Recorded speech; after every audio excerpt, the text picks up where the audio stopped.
Universidad Abierta de Distancia de México. Licenciatura en Nutrición Aplicada. Asignatura Anatomía y Fisiología 1. Unidad 4. Anatomía y Fisiología del aparato respiratorio. Evidencia de aprendizaje, respiración y nutrición.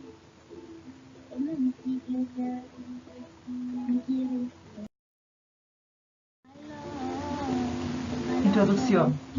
El aparato respiratorio está conformado por las estructuras que funcionan principalmente para proporcionar oxígeno a los tejidos corporales, para la respiración celular, eliminar el dióxido de carbono del producto de desecho y ayudar a mantener el equilibrio ácido-base.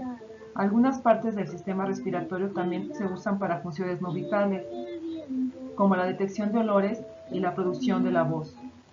Funcionalmente, sus estructuras se dividen en dos: vía aérea superior y vía aérea inferior. La vía aérea superior es la zona de conducción cuya función es proporcionar una ruta para el aire entrante y saliente, eliminar los desechos y patógenos del aire entrante y calentar y humidificar el aire entrante también.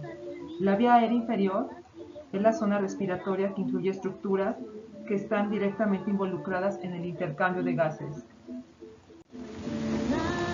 A continuación se describirán los procesos relacionados a la nutrición con el aparato respiratorio, la anatomía y fisiología respiratoria, el intercambio gaseoso, el transporte del oxígeno y el dióxido de carbono, y por último explicaremos el destino final del oxígeno. Anatomía del aparato respiratorio. El tracto respiratorio o vía aérea superior está compuesta por nariz y fosas nasales, las cuales son dos cavidades simétricas entre sí situadas debajo de la fosa cerebral anterior, entre las cavidades orbitarias y las maxilares superiores y por encima del paladar. Los senos paranasales.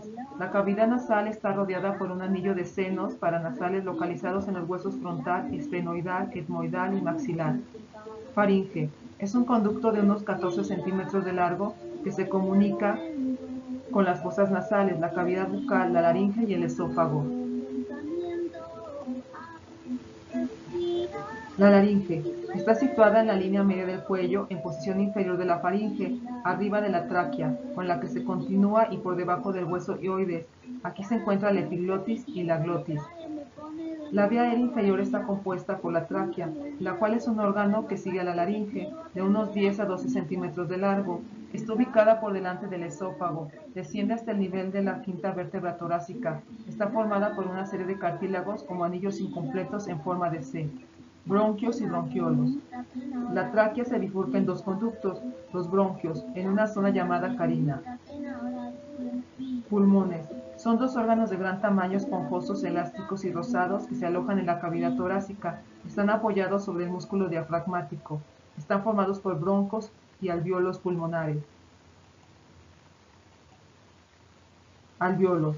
Es la dilatación terminal con forma de saco de pared delgada de los bronquios respiratorios. Está constituido por vénulas, arteriolas, alvéolos pulmonares, red capilar. Como estructuras accesorias tenemos las pleuras, que es una doble membrana que protege los pulmones, y la pared torácica, que es un espacio extrapleural que se encuentra entre las pleuras, el esternón y la columna vertebral. Fisiología del aparato respiratorio.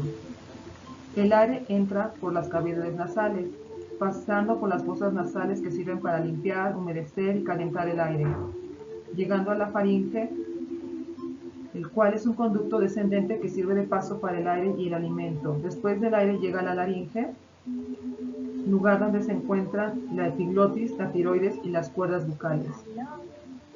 En su paso para la tráquea, que conduce al aire hacia los dos bronquios, que se va esparciendo por ramificaciones de los bronquios que están contenidos en los pulmones, siendo los alvéolos el destino final, donde se lleva a cabo la respiración celular, el intercambio gaseoso. El intercambio gaseoso. El ciclo respiratorio se divide en tres etapas mecánicas: la ventilación pulmonar, la respiración externa y la respiración interna. La ventilación pulmonar consiste en la entrada y salida de aire por los pulmones. Se divide en una fase inspiratoria, la cual corresponde al ingreso del aire a la región pulmonar y una fase expiratoria donde el aire sale de los pulmones.